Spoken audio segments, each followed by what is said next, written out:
Hello viewers, welcome to infos gallery YouTube channel. South ಇಂಡಿಯನ್ನ most expected movie Salaar movie ಬಗ್ಗೆ ಇವತ್ತು ನಾನು ನಿಮಗೆ ರಿವ್ಯೂ ಕೊಡ್ತಾ ಇದ್ದೀನಿ. ಈಗಾಗಲೇ ಸಲಾರ್ ಮೂವಿಯ ಟ್ರೈಲರ್ನ ನೀವು ನೋಡಿರ್ತೀರ ಎಲ್ಲರೂ. ಸಾಕಷ್ಟು ಅದಕ್ಕೆ ಎಕ್ಸ್ಪೆಕ್ಟೇಷನ್ ಕೂಡ ಇಟ್ಕೊಂಡಿದ್ದೀರಾ ಆ ಸಿನಿಮಾ ಮೇಲೆ. 2023ರ ಬಹು ನಿರೀಕ್ಷಿತ ಸಿನಿಮಾ ಅಂತಲೇ ಹೇಳ್ಬೋದು ಸಲಾರ್ ಮೂವಿ ಬಗ್ಗೆ. ಪ್ರಭಾಸ್ ರವರ ಅಭಿಮಾನಿಗಳಿಗಂತೂ ಈಗಾಗಲೇ ಅವ್ರ ಟ್ರೈಲರ್ ನೋಡಿ ಆದಮೇಲೆ ಸಿಕ್ಕಾಪಟ್ಟೆ ಎಂಜಾಯ್ ಮಾಡಿದ್ದಾರೆ. ಆ ಸಿನಿಮಾಗೋಸ್ಕರ ವೆಯ್ಟ್ ಮಾಡ್ತಿದ್ದಾರೆ. ಸಲಾರ್ ಮೂವಿ ಇದೇ ಶುಕ್ರವಾರ 22ನೇ ತಾರೀಕು ಸಿನಿಮಾ ಚಿತ್ರಮಂದಿರಗಳಲ್ಲಿ ರಿಲೀಸ್ ಆಗ್ತಿದೆ. ಸೊ ಇದು PAN India movie. Kannada, Telugu, Tamil, Hindi ಈ ರೀತಿ 4 ಭಾಷೆಗಳಲ್ಲೂ ಈ ಸಿನಿಮಾ ರಿಲೀಸ್ ಆಗ್ತಿದೆ. ಹೊಂಬಾಳೆ ಫಿಲಮ್ಸ್ ರವರ ಕಡೆಯಿಂದ ಈ ಸಿನಿಮಾ ಬರ್ತಿದೆ. ಈ ಸಿನಿಮಾದ ಡೈರೆಕ್ಟರ್ KGF ನಿರ್ಮಾಣ ಮಾಡಿದಂಥ ಪ್ರಶಾಂತ್ ನೀಲ್ ಅವರು. ಸೊ ಈ KGF ಸಿನಿಮಾದ ಪ್ರೊಡ್ಯೂಸರ್ ವಿಜಯ್ ಕಿರಗುಂದೂರ್ ಅವರು. ಈ ಸಿನಿಮಾ ಕಂಪ್ಲೀಟಾಗಿ ನಿರ್ಮಾಣ ಆಗಿರೋದು KGF ಟೀಮಿಂದ. ಈಗಾಗಲೇ ನಿಮಗೆ ಅರ್ಥ ಆಗಿರುತ್ತೆ, KGF ಸಿನಿಮಾ ನೋಡಿರೋಂಥವ್ರೆಲ್ರಿಗೂ ಅರ್ಥ ಆಗಿರುತ್ತೆ. ಸಿಕ್ಕಾಪಟ್ಟೆ ಎಕ್ಸ್ಪೆಕ್ಟೇಷನ್ ಇದೆ ಈ ಸಿನಿಮಾ ಮೇಲೆ. ಹಾಗೆ ತುಂಬಾ ಚೆನ್ನಾಗಿ ಬಂದಿದೆ. KGF ಟೀಮ್ ಮಾತ್ರ ಎಕ್ಸ್ಟ್ರಾರ್ಡಿನರಿ ವರ್ಕ್ ಮಾಡಿದ್ದಾರೆ ಈ ಸಿನಿಮಾದಲ್ಲಿ. ಸುಮಾರು ಈ ಸಿನಿಮಾ ನಿರ್ಮಾಣ ಮಾಡೋದಕ್ಕೆ 400 ಕೋಟಿವರೆಗೂ ಖರ್ಚು ವೆಚ್ಚ ಆಗಿದೆ. ಈ ಸಿನಿಮಾದ ಕಾಸ್ಟ್ ವಿಷಯಕ್ಕೆ ಬಂದರೆ ಮುಖ್ಯ ಪಾತ್ರದಲ್ಲಿ ಪ್ರಭಾಸ್ ಮತ್ತು ವಿಲನ್ ಪಾತ್ರದಲ್ಲಿ ಪೃಥ್ವಿರಾಜ್ ಸುಕುಮಾರನ್ ಅವರು, ಹಾಗೆ ಹೀರೋಯಿನ್ ಪಾತ್ರದಲ್ಲಿ ಶ್ರುತಿ ಹಾಸನ್ ರವರು ನಟಿಸ್ತಾ ಇದ್ದಾರೆ. ಹಾಗೆ ಇದರಲ್ಲಿ ವಿಲನ್ ಪಾತ್ರದಲ್ಲಿ ಜಗಪತಿ ಬಾಬು ಅವರು ಕೂಡ ನಟಿಸ್ತಿದ್ದಾರೆ. ಸೊ ಸಿನಿಮಾ ವಿಚಾರಕ್ಕೆ ಬಂದರೆ ಈಗಾಗಲೇ ಟ್ರೈಲರ್ ನೋಡಿರ್ತೀರ ನೀವು. 2ರಿಂದ 3 ನಿಮಿಷ ಟ್ರೈಲರ್ ನೋಡಿರೋ ಅಂತ ನಿಮಗೆ ಇಷ್ಟೆಲ್ಲ ಇಷ್ಟ ಆಗಿದ್ರೆ ಈ ಸಿನಿಮಾ ಸೀನ್ಸ್ಗಳೆಲ್ಲ ಈಗಾಗಲೇ ನೋಡಿರ್ತೀರ. ಸಿನಿಮಾ ತುಂಬಾ ಚೆನ್ನಾಗಿ ಬರುತ್ತೆ. ಸೊ ನಿಮಗೆ ರಿವ್ಯೂ ಮಾಡೋದಕ್ಕೋಸ್ಕರ ನಾನು ತುಂಬ ಸರಿ ಈ ಟ್ರೈಲರ್ನ ನೋಡಿದ್ದೀನಿ, ಅಬ್ಸರ್ವ್ ಮಾಡಿದ್ದೀನಿ. ಸೊ ಅದ್ರ ಬಗ್ಗೆ ನಾನು ನಿಮ್ಮ ಜೊತೆ ಇವಾಗ ಮಾತಾಡಲಿಕ್ಕೆ ಇಷ್ಟಪಡ್ತೀನಿ. ವಿಡಿಯೋ ಸ್ಟಾರ್ಟ್ ಮಾಡೋದಕ್ಕಿಂತ ಮುಂಚೆ ಯಾರೆಲ್ಲ ವಿಡಿಯೋ ನೋಡ್ತಾ ಇದ್ದೀರಾ, ಟ್ರೈಲರ್ ಒಂದು ಸರಿ ನೋಡಿ, ಸಲಾರ್ ಸಿನಿಮಾದ ಟ್ರೈಲರ್ ಒಂದು ಸರಿ ನೋಡಿ. ಆವಾಗ ನಿಮಗೆ ಈ ವಿಡಿಯೋ ಕಂಪ್ಲೀಟಾಗಿ ಅರ್ಥ ಆಗುತ್ತೆ. ಮೊದಲಿಗೆ ಈ ಮೂವಿಯ ಸ್ಟೋರಿ ಲೈನ್ ಯಾವುದ್ರ ಬಗ್ಗೆ ಅಂತ ಹೇಳ್ತೀನಿ. ಸುಮಾರು 1000 ವರ್ಷಗಳ ಹಿಂದೆ ಕಾನ್ಸಾರ್ ಎಂಬ ಪ್ರಾಂತ್ಯನ ವಶಪಡಿಸ್ಕೊಳ್ಳೋಕೆಂದೇ ಬಂದಿರ್ತಾರೆ. ಆ ವಶಪಡಿಸ್ಕೊಳ್ಳೋಕೆಂದೇ ಬಂದವರು ಆ ಖಾನ್ಸಾರ್ ಪ್ರಾಂತ್ಯನ ಹಾಗೂ ಅಲ್ಲಿನ ಜನರನ್ನು ಬಂಧಿಸಿ ಅದನ್ನು ವಶಪಡಿಸ್ಕೊಂಡು ಅಲ್ಲೇ ಒಂದು ದೊಡ್ಡ ಸಾಮ್ರಾಜ್ಯನ ಅವರು ನಿರ್ಮಾಣ ಮಾಡ್ಕೊತಾರೆ. ಅಲ್ಲಿ ಬಹುದೊಡ್ಡ ಮಟ್ಟದ ಸಾಮ್ರಾಜ್ಯನ ಸೃಷ್ಟಿ ಮಾಡಿಕೊಂಡು ಅಲ್ಲಿನ ಜನರನ್ನ ಆಳೋದಕ್ಕೆ ಶುರು ಮಾಡ್ತಾರೆ. ಈ ಸಿನಿಮಾ ಟ್ರೈಲರ್ ಈ ರೀತಿ ಶುರುವಾಗುತ್ತೆ. ಈ ಮನ್ನಾರ್ ವಂಶದವ್ರನ್ನ ಯಾರೂ ಎದುರಿಸೋದಕ್ಕೆ ಸಾಧ್ಯ ಇರೋದಿಲ್ಲ, ಎದುರಿಸೋರು ಯಾರೂ ಇರೋಲ್ಲ. ಆಗಿನ ಮನ್ನಾರ್ ವಾರಸ್ದಾರಾದ ರಾಜ ಮನ್ನಾರ್ ಅನ್ನೋರು ಪ್ರಸ್ತುತ ರಾಜ ಆಗಿರ್ತಾರೆ ಖಾನ್ಸಾರ್ ಪ್ರಾಂತ್ಯಕ್ಕೆ. ರಾಜ ಮನ್ನಾರ್ ಅವರ ಮಗ ವರದರಾಜ್ ಮನ್ನಾರ್ ಅವರು ಯುವರಾಜ ಆಗಿರ್ತಾರೆ ಆ ಪ್ರಾಂತ್ಯಕ್ಕೆ.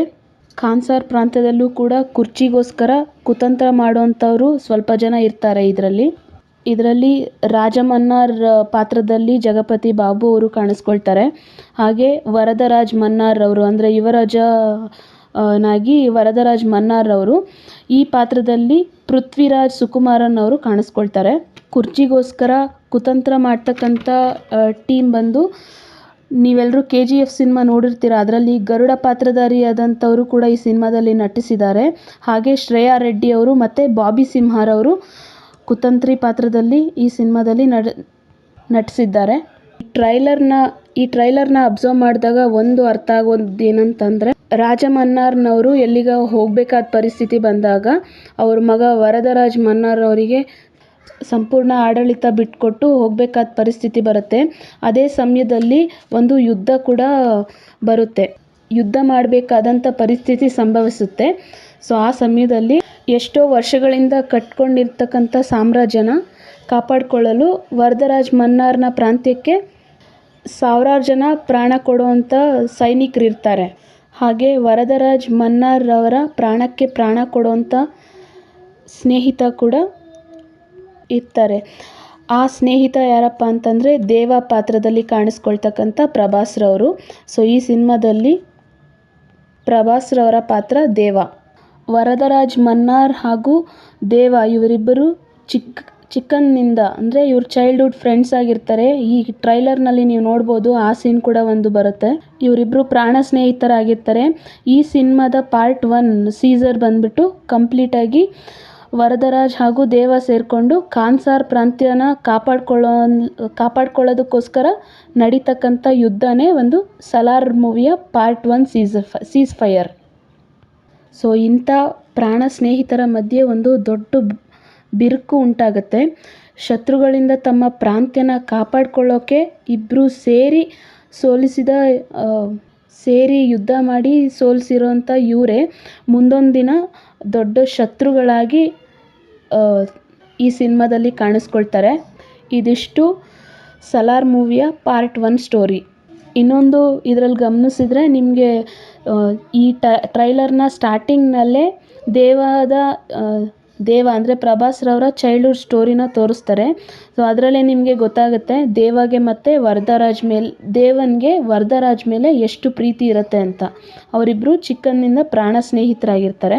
ಆ ಸೀನ್ ನೋಡಿದಾಗ ನಮಗೆ ಗೊತ್ತಾಗುವಂಥದ್ದು ಏನಪ್ಪ ಅಂತಂದರೆ ದೇವಾಗೆ ವರದರಾಜ್ ಮೇಲೆ ಎಷ್ಟು ಪ್ರೀತಿ ಇರುತ್ತೆ ಅಂತಂದರೆ, ಆಗ ದೇವ ಕೈ ತುಂಬ ರಕ್ತ ಸೋರಿಸ್ಕೊಂಡು ವರದರಾಜ್ ಮನ್ನಾರ್ಗೆ ಹೇಳ್ತಾನೆ, ನಿನಗೋಸ್ಕರ ಸಾಯಿಸೋಕ್ಕೂ ಸಿದ್ಧ, ನಿನಗೋಸ್ಕರ ಮಾತ್ರ ನಾನು ಮತ್ತೆ ಈ ಪ್ರಾಂತ್ಯಕ್ಕೆ ವಾಪಸ್ ಬರ್ತೀನಿ ಅಂತ ಹೇಳ್ತಾನೆ. ಈ ಡೈಲಾಗ್ ಬರುವಂಥ ಸೀನ್ನಲ್ಲಿ ನಮಗೆ ಒಂದು ಅರ್ಥ ಆಗುತ್ತೆ. ಈ ಸಮಯದಲ್ಲಿ ಏನೋ ಒಂದು ಘಟನೆ ನಡೆದಿರುತ್ತೆ. ಆ ಸಮಯದಲ್ಲಿ ದೇವ ಕುಟುಂಬದವರು ಆ ರಾಜ್ಯನ ಬಿಡಬೇಕಾದಂಥ ಪರಿಸ್ಥಿತಿ ಬರುತ್ತೆ. ಸೊ ಆ ಸೀನ್ ಏನು, ಸೊ ಇವ್ರು ಯಾಕೆ ಆ ಪ್ರಾಂತ್ಯನ ಬಿಟ್ಟು ಹೊರಡ್ತಾರೆ, ಈ ಡೌಟ್ಗಳಿಗೆಲ್ಲ ನಮಗೆ ಕ್ಲಾರಿಫೈ ಸಿಗೋದು ಸಿನಿಮಾ ರಿಲೀಸ್ ಆದ ನಂತರ. ಹಾಗೆ ಇದರಲ್ಲಿ ಇನ್ನೊಂದು ಟ್ವಿಸ್ಟ್ ಏನಪ್ಪ ಅಂತಂದರೆ ದೇವ ತಾಯಿನ ಮಾತ್ರ ಈ ಟ್ರೈಲರ್ ಸೀನ್ಗಳಲ್ಲಿ ತೋರಿಸ್ತಾರೆ. ಅವ್ರ ತಂದೆ ಬಗ್ಗೆ ಯಾವುದೇ ರೀತಿ ಮಾಹಿತಿಗಳನ್ನ ಇದರಲ್ಲಿ ತೋರಿಸೋದಿಲ್ಲ. ಅಂದರೆ ಯಾವುದೇ ರೀತಿ ಪಾತ್ರನೂ ಕೂಡ ಅವ್ರ ತಂದೆ ಪಾತ್ರದಲ್ಲಿರ್ತಕ್ಕಂಥ ಯಾವುದೇ ವ್ಯಕ್ತಿ ಪಾತ್ರನೂ ಕೂಡ ತೋರಿಸಿರೋದಿಲ್ಲ. ಸೊ ನಮ್ಮ ಸ್ಯಾಂಡಲ್ವುಡ್ನಲ್ಲಿ ಒಂದಷ್ಟು ಟಾಕ್ಗಳಿದೆ. ಈ ಸಿನಿಮಾ ಬಂದು ಕಾನ್ಸಾರ್ ಸಿನಿಮಾ ಬಂದು ಉಗ್ರಂ ಸಿನಿಮಾದ ರೀಮೇಕ್ ಅಂತ. ನಮ್ಮ ಕನ್ನಡದ ಶ್ರೀಮುರಳಿ ಅವರು ನಟಿಸ್ತಿರ್ತಕ್ಕಂಥ ಉಗ್ರಂ ಸಿನಿಮಾ ಈಗೆಲ್ಲ ನೀವು ನೋಡೇ ಇರ್ತೀರ, ಅದ್ರ ರೀಮೇಕ್ ಅಂತ ಹೇಳ್ತಾರೆ.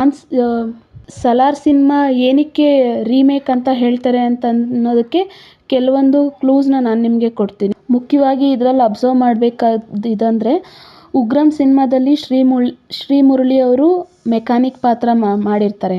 ಸೊ ಅದೇ ರೀತಿ ಸಲಾರ್ ಮೂವಿಲೂ ಕೂಡ ದೇವರವರ ಪಾತ್ರ ಮೆಕ್ಯಾನಿಕ್, ಅಂದರೆ ಪ್ರಭಾಸ್ ರವರ ಪಾತ್ರ ಮೆಕ್ಯಾನಿಕ್ ಪಾತ್ರದಿಂದನೇ ಶುರುವಾಗುತ್ತೆ. ಹಾಗೆ ಆ ಸಿನಿಮಾದಲ್ಲೂ ಕೂಡ ಬಾಲ ಮತ್ತು ಅಗಸ್ತ್ಯ ಇವರಿಬ್ರದ್ದು ಸ್ನೇಹದ ಸೀನು ನಾವು ಸ್ಟಾರ್ಟಿಂಗ್ನಲ್ಲೇ ನೋಡ್ಬೋದು. ಅದೇ ರೀತಿ ಈ ಸಿನಿಮಾದಲ್ಲೂ ಕೂಡ ದೇವ ಹಾಗೂ ವರದರಾಜ್ ಮನ್ನಾರ್ ಇವರಿಬ್ರದ್ದು ಚೈಲ್ಡ್ಹುಡ್ ಸ್ಟೋರಿನ ನೋಡಿದರೆ ಅದಕ್ಕೆ ಸ್ವಲ್ಪ ಸಿಮಿಲರ್ ಅಂತಲೇ ಅನಿಸುತ್ತೆ. ಆ ಸಿನಿಮಾದಲ್ಲಿ ಉಗ್ರಂ ಸಿನಿಮಾದಲ್ಲಿ ಮುಗೋರ್ಗೋಸ್ಕರ ಕೆಲವೊಂದಷ್ಟು ಗಲಾಟೆಗಳು ನಡೆಯುತ್ತೆ. ಈ ಸಿನಿಮಾದಲ್ಲಿ ಕಾನ್ಸಾರ್ ಎಂಬ ಪ್ರಾಂತ್ಯಕ್ಕೋಸ್ಕರ ಯುದ್ಧಗಳು ನಡೆಯುತ್ತೆ. ಆ ಸಿನಿಮಾದಲ್ಲೂ ಉಗ್ರಂ ಸಿನಿಮಾದಲ್ಲೂ ಕೂಡ ಮೊದಲಿಗೆ ಸ್ನೇಹಿತರಾಗಿರ್ತಕ್ಕಂಥ ಇಬ್ಬರು ಫ್ರೆಂಡ್ಸು ನಂತರ ದೊಡ್ಡ ಶತ್ರುಗಳಾಗಿ ಅವರಿಬ್ಬರ ಮಧ್ಯೆನೇ ಜಗಳ ನಡೆಯೋದಕ್ಕೆ ಶುರುವಾಗುತ್ತೆ. ಸಲಾರ್ ಮೂವಿನಲ್ಲೂ ಕೂಡ ಸೇಮ್ ಇದೇ ರೀತಿ ಸೀನ್ಗಳು ಬರುತ್ತೆ. ಇಷ್ಟೆಲ್ಲ ಸಿಮಿಲಾರಿಟೀಸ್ ಇರೋದ್ರಿಂದ ಸಲಾರ್ ಸಿನಿಮಾನ ಉಗ್ರಂ ಸಿನಿಮಾದ ರೀಮೇಕ್ ಅಂತ ಕೆಲವೊಂದು ಅನುಮಾನಗಳು ಎಲ್ಲರಿಗೂ ಇರೋದು ಸಹಜ. ಸಿನಿಮಾ ರಿಲೀಸ್ ಆದಮೇಲೆ ಇದರದ್ದು ಕ್ಲಾರಿಟಿ ಎಲ್ಲ ಅಭಿಮಾನಿಗಳಿಗೂ ಸಿಗುತ್ತೆ. ಇನ್ನೊಂದು ಕ್ಲಿಯರಾಗಿ ಹೇಳ್ಬೋದು ಅಂತಂದರೆ ಸಾಕಷ್ಟು ಚೇಂಜಸ್ ಇದೆ ಸಲಾರ್ ಸಿನಿಮಾದಲ್ಲಿ. ಉಗ್ರಂ ಸಿನಿಮಾಗೆ ಕಂಪೇರ್ ಮಾಡಿದರೆ ಸಿಕ್ಕಾಪಟ್ಟೆ ಆ್ಯಕ್ಷನ್ ಮೂವಿ ಸಲಾರ್ ಆಗಿದೆ. ಹಾಗೆ ಇದು ಪಾರ್ಟ್ 1 ಮತ್ತು ಪಾರ್ಟ್ 2 ಎರಡು ಪಾರ್ಟ್ ಮಾಡಿದ್ದಾರೆ ಈ ಸಿನಿಮಾನ. ಹಾಗೆ ಈ ಸಿನಿಮಾದಲ್ಲಿ ಕೆಲವೊಂದು ಕನ್ಫ್ಯೂಷನ್ಸ್ಗಳು ಕೂಡ ಇದೆ. ಈ ಸಿನಿಮಾ ಸ್ಟಾರ್ಟಿಂಗ್ ಟ್ರೈಲರ್ ತೋರಿಸ್ಬೇಕಾದ್ರೆ ಹೇಳ್ತಾರೆ 1000 ವರ್ಷಗಳ ಹಿಂದಿನ ಸ್ಟೋರಿ ಅಂತ ಹೇಳಿಬಿಟ್ಟು. ಆದರೆ ಶ್ರುತಿ ಹಾಸನ್ ಅವರ ಡ್ರೆಸ್ಸಿಂಗ್ದು ಇದನ್ನೆಲ್ಲ ಅಬ್ಸರ್ವ್ ಮಾಡಿದರೆ ಮತ್ತು ಅಲ್ಲಿ ಈ ಚಿತ್ರದಲ್ಲಿ ತೋರಿಸ್ತಕ್ಕಂಥ ಸೀನ್ನ ನೋಡಿದರೆ ದೊಡ್ಡ ದೊಡ್ಡ ಬಿಲ್ಡಿಂಗ್ಗಳಿರೋವಂಥದ್ದು ಇದನ್ನೆಲ್ಲ ನೋಡಿದರೆ ಸ್ವಲ್ಪ ಡೌಟ್ಸ್ ಬರುತ್ತೆ. ಸೊ ಇದೆಲ್ಲನೂ ನಮ್ಮ ಡೌಟ್ಸ್ಗಳಿಗೆಲ್ಲ ಕ್ಲಾರಿಫೈ ಆಗಬೇಕು ಅಂತಂದರೆ ಸಿನಿಮಾ ರಿಲೀಸ್ ಆದಮೇಲೆ. ಸೊ ಅದಕ್ಕೇನು ತುಂಬ ದಿನ ಟೈಮ್ ಆಗೋದಿಲ್ಲ, ಇನ್ನೇನು 2 ದಿನದಲ್ಲಿ ಸಿನಿಮಾ ರಿಲೀಸ್ ಆಗುತ್ತೆ. ಸೊ ಶುಕ್ರವಾರ ಎಲ್ಲ ಚಿತ್ರಮಂದಿರಗಳಿಗೆ ಸಲಾರ್ ಮೂವಿ ಬಿಡುಗಡೆ ಆಗ್ತಿದೆ. ಪ್ರಭಾಸ್ ರವರ ಅಭಿಮಾನಿಗಳಿಗಂತೂ ನಿಜವಾಗ್ಲೂ ಇದು ಒಂದು ಹಬ್ಬ ಅಂತಲೇ ಹೇಳ್ಬೋದು. ಆ ಟ್ರೈಲರ್ನಲ್ಲಿ ನೋಡಿರ್ಬೋದು ನಾವು, ಸಿಕ್ಕಾಪಟ್ಟೆ ಟ್ರೈಲರ್ ಮಾತ್ರ ತುಂಬ ಅಂದರೆ ತುಂಬಾ ಚೆನ್ನಾಗಿದೆ. ನಾನಂತೂ ಈ ಸಿನಿಮಾಗೋಸ್ಕರ ವೆಯ್ಟ್ ಮಾಡ್ತಾ ಇದ್ದೀನಿ. ಸೊ ಥಿಯೇಟ್ರಿಗೆ ಹೋಗಿ ಎಲ್ಲರೂ ಸಿನಿಮಾ ನೋಡೋಣ. ಸೊ ನಾನು ರಿವ್ಯೂ ಮಾಡಿರ್ತಕ್ಕಂಥ ವಿಷಯ ನಿಮ್ಗೆಲ್ರಿಗೂ ಇಷ್ಟ ಆಗಿದರೆ ಲೈಕ್ ಮಾಡಿ, ಕಮೆಂಟ್ ಮಾಡಿ, ನನ್ನ ಚಾನಲ್ಗೆ ಸಬ್ಸ್ಕ್ರೈಬ್ ಮಾಡಿ. ಮತ್ತಷ್ಟು ಹೊಸ ಮೂವೀಸ್ಗಳ ರಿವ್ಯೂ ಬಗ್ಗೆ ನಾನು ನಿಮಗೆ ಹೇಳ್ತೀನಿ. ಮತ್ತೊಂದು ಹೊಸ ಮೂವಿ ರಿವ್ಯೂ ಬಗ್ಗೆ ಸಿಗೋಣ. Thank you.